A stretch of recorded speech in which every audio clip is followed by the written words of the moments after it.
ঈদ উল ফিতরের ছুটি শুরু হওয়ায় রাজধানী ঢাকা ছেড়ে ঘরমুখো মানুষের ঢল নেমেছে। তবে স্বস্তির খবর, ঢাকা চট্টগ্রাম মহাসড়কের কুমিল্লার ১০৪ কিলোমিটার অংশে এখনও যান চলাচল স্বাভাবিক রয়েছে। মঙ্গলবার সকাল ১০টার পর থেকে যানবাহনের চাপ বাড়লেও কোনো যানজট দেখা যায়নি। চালক ও যাত্রীরা বলছেন, অতীতের মতো দীর্ঘ ভোগান্তি এবার নেই। কেউ কেউ মাত্র ২.৫ ঘন্টায় ঢাকা থেকে কুমিল্লা পৌঁছেছেন। হাইওয়ে পুলিশ জানিয়েছে, ঈদযাত্রাকে চ্যালেঞ্জ হিসেবে নিয়ে ২৪ ঘন্টা মহাসড়কে নজরদারি চলছে। যানজট ও নিরাপত্তা সমস্যা এড়াতে কুমিল্লা থেকে চট্টগ্রাম পর্যন্ত ২৭টি গুরুত্বপূর্ণ স্থান চিহ্নিত করে বিশেষ ব্যবস্থা নেওয়া হয়েছে।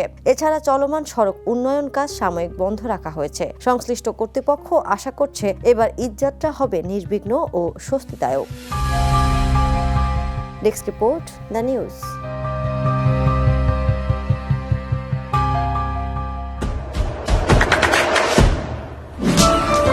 দেশে দেশে সবার সাথে দ্য নিউজ।